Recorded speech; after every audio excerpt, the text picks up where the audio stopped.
siapa yang meneruskan perjuangan Diponegoro? Ini pertanyaan yang sangat penting sekali, karena ini menjadi landasan kenapa para santri harus meneruskan perjuangan Diponegoro tersebut. Setelah Diponegoro ditangkap, para keturunan Diponegoro semua dikejar-kejar oleh Belanda. Karena dianggap pemberontakan, maka seluruh keturunannya dikejar-kejar hingga semua keturunannya lari sampai ujung pantai selatan bersembunyi. Sehingga karena sudah merasa semua keturunannya itu dikejar, ditangkap dan di penjara, bahkan beberapa putranya Diponegoro juga dibuang juga, ada yang di Ambon, ada yang di Madura. Ini luar biasa sekali bagaimana Diponegoro sangat Islamofobia saat itu. Belanda tidak ingin terjadi sebuah pemberontakan kembali. Lantas siapa yang meneruskan Diponegoro? Dalam Perang Jawa kita bisa membelah atau kita bisa mengetahui ternyata ada selain laskar-laskar dari kalangan kesatria, dari kerabat-kerabat Diponegoro yang turut membantu, ternyata juga ada laskar santri, laskar para ulama-ulama yang saat itu dikomandoi oleh Kiai Mojo. Kiai Mojo ini adalah seorang ulama di Pajang. Dia memiliki kedekatan dengan Keraton Surakarta dan juga memiliki kedekatan dengan leluhurnya Joko Tingkir yang salah satu keluarganya ada di Kaliyoso sana, yang kemudian salah satu duriahnya sekarang menjadi Presiden RI Bapak Joko Widodo. Jadi wajar sekali kalau kemudian Pak Jokowi ini menetapkan atau memberikan sebuah penghargaan kepada santri dengan Hari Santri saat itu. Karena memang Jokowi ini lahir dari laskar dari Diponegoro, dari santri. Jadi kita bisa mengatakan bahwa pertempuran Perang Jawa tersebut adalah kolaborasi antara laskar santri dan laskar ksatria, beberapa bangsawan prajurit yang bergabung dengan Pangeran Diponegoro. Bagaimana kok bisa Diponegoro dibantu oleh para santri? Nah, tadi saya ceritakan ternyata sejak kecil kehidupan Diponegoro itu adalah dunia pesantren, bukan dunia keraton.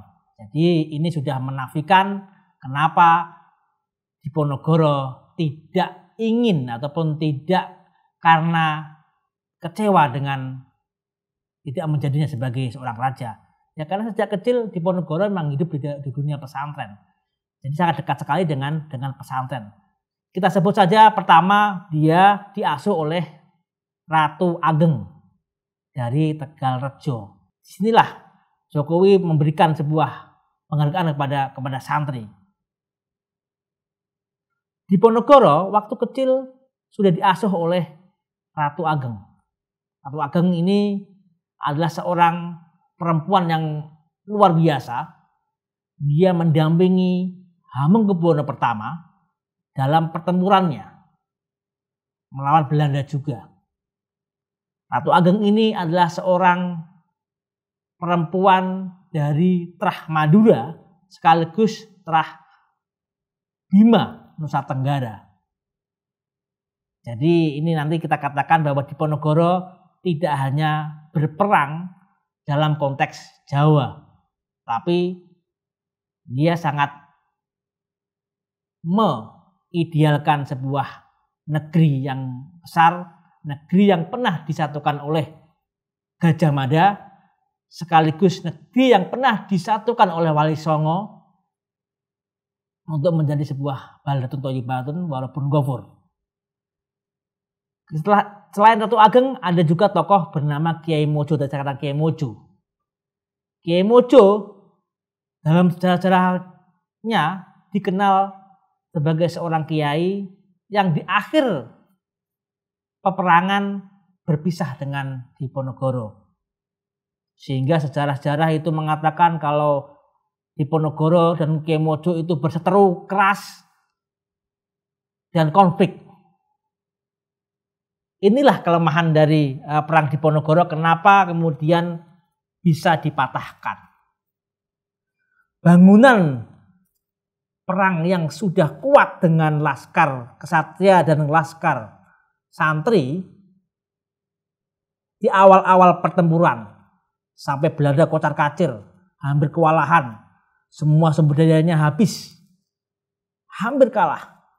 Kemudian lagi-lagi Belanda menggunakan taktik fight it empera, mengadu domba.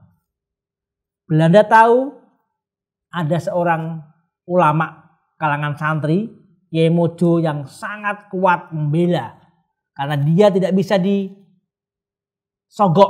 tidak bisa diajak runding, diberikan sebuah kekuasaan, tidak bisa. Kemudian dengan berbagai intriknya akhirnya terjadi perpecahan antar laskar. Laskar Satria mencurigai laskar santri yang ingin menguasai. Begitupun laskar santri mencurigai laskar kesatria yang hanya ingin kemewahan saja tujuannya. Padahal dia nggak berani berperang. Dia hanya di belakang saja. Itu dihembuskan terus. Akhirnya terjadi perebutan di dalam internal Pangeran Diponegoro. Saat itulah kemudian Kiai Mojo dijebak.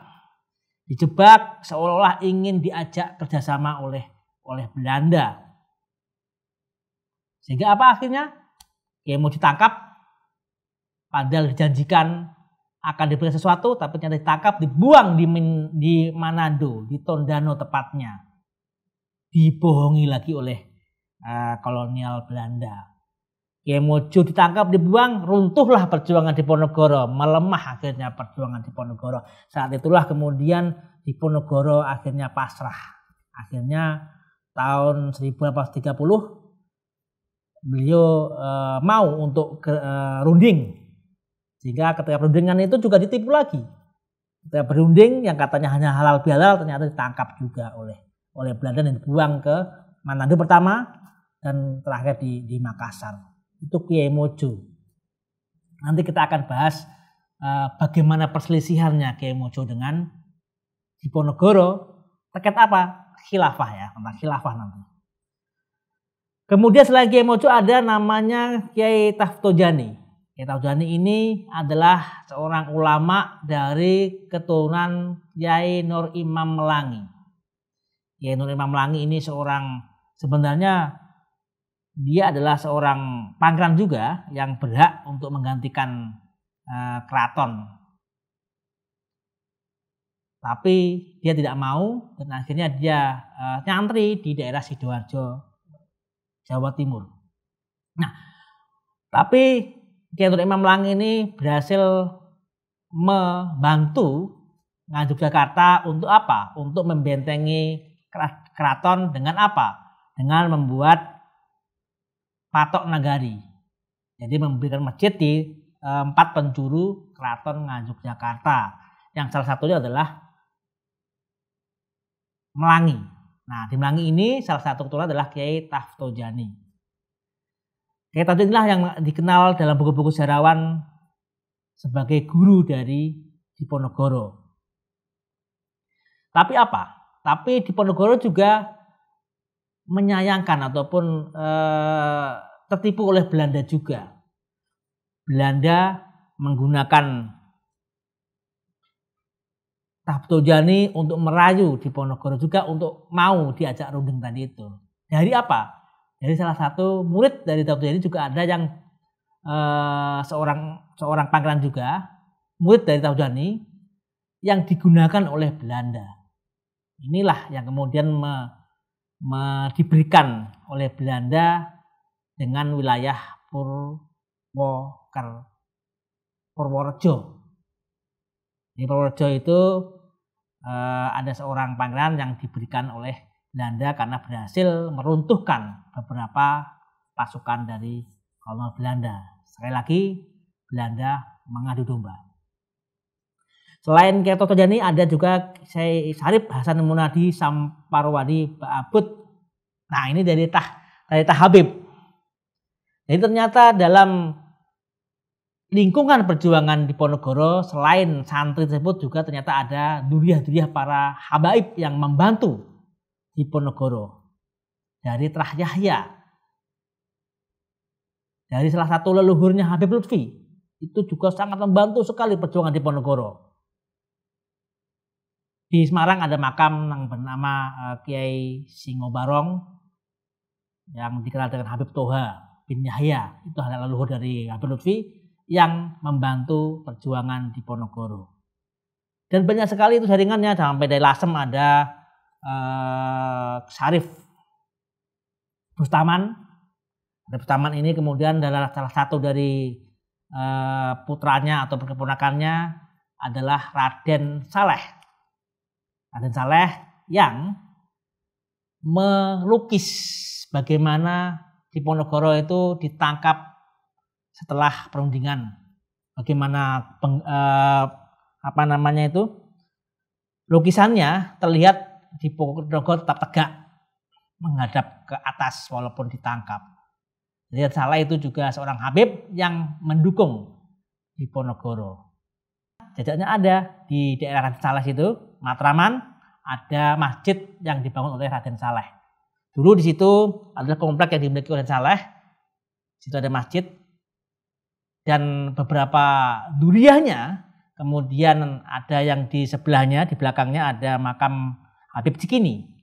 Nah, Habib Cikini ini terkait dengan tadi saya katakan jalur habaib yang dibangun oleh para Habib bin Yahya di Keraton Yogyakarta, sehingga itulah kenapa kemudian Habib Ali Kuitang nanti akan membantu Mbah Hasyim Asy'ari karena sama-sama memiliki garis perjuangan sejak zaman dahulu kala. Selain para Habib juga ada Trah jejaring Syekh Ahmad Alim Bulus. Syekh Alim Bulus ada di Wonosobo. Ini luar biasa sekali juga jaringannya, keturunannya juga membantu. Ada juga jejaring Gunung Pring Magelang, leluhur dari Syekh Dalhar. Ada namanya Kiai Hasan Tuko, itu juga membantu. Beliau turunan dari Raden Santri yang ada di puncak Gunung Pring. Itu juga membantu di Ponorogo. Kemudian di daerah barat lagi, di daerah Purwokerto ada Kiai Abdullah Fakih. Nah, itu juga jaringannya juga luar biasa, sampai juga dia mendidik seorang keturunan dari pesantren Tegal Sari. Jadi kalau ada beberapa analisa kalau pesantren Tegal Sari tidak mendukung perjuangan di Ponorogo, memang secara resmi memang tidak membantu karena Tegal Sari ini di bawah kendali ataupun di bawah kekuasaan Surakarta, sehingga tidak boleh membantu secara langsung. Nah, kenapa khilafah itu menjadi penting dan menjadi perdebatan ketika di Ponorogo dan Kiai Mojo akhirnya berpisah?